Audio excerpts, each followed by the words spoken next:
Stalingrad की लड़ाई में सैनिकों की स्थिति अत्यंत कठिन थी। कल्पना कीजिए, वे अक्सर बिना हथियार के ही लड़ने के लिए भेजे जाते थे। ऐसे हृदय विज्ञान के क्षणों में एक सैनिक का मनोबल अपने देश के प्रति उसके सम्मान और वफादारी को व्यक्त करता है। इस लड़ाई के दौरान कई सैनिकों को अपने ही साथियों द्वारा गोली मारी गई। यह उन लोगों का नतीजा था जो उन्हें कायम मानते थे।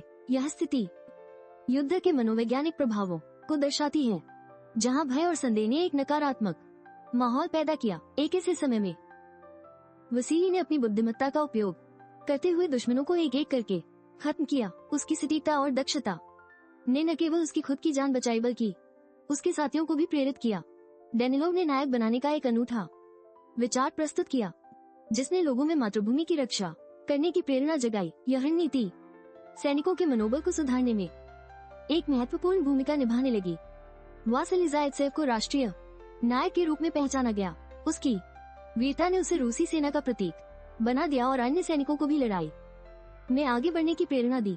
तब तान्या चरनोवा, जो जर्मन भाषा में दक्ष थी, को भर्ती करने का प्रस्ताव मिला। उसकी क्षमताएं जर्मन खुफिया जानकारी को समझने में अतिथि रूप से महत्वपूर्ण हो सकती थी और ऐसा करना देश के लिए बड़ा लाभ साबित हो सकता था। लुडमिला की अचानक भागने से नायक को एक बड़ा मौका मिलता है, लेकिन वे जल्दी ही एक दूसरे के साथ छिपते हैं, जो उनकी साहसिकता को दर्शाता है। एक पूर्व छात्र को बुलाने से नायक को इरविन के सोचने के तरीके को समझने में मदद मिलती है। यह ज्ञान उन्हें अपनी योजना को सुधारने का एक सुनहरा मौका प्रदान करता है। वासिली और उसके साथी एक बंद इमारत में इरविन की तलाश कर रहे हैं, जहां उन्हें कई खतरों का सामना करना पड़ता है। यह साहसिक यात्रा उन्हें एक दूसरे के करीब लाती है।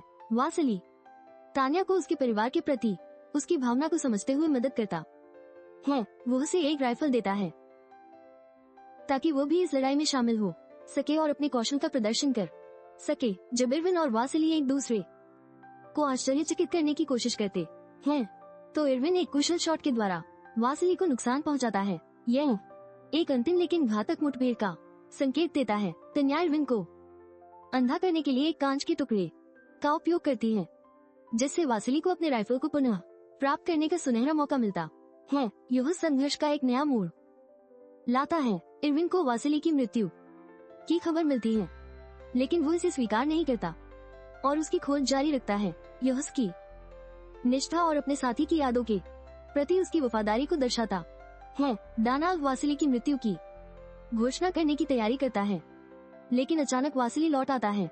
इस अप्रत्याशित घटना से सभी को आश्चर्य होता है और माहौल में एक नई ताजगी आ जाती है।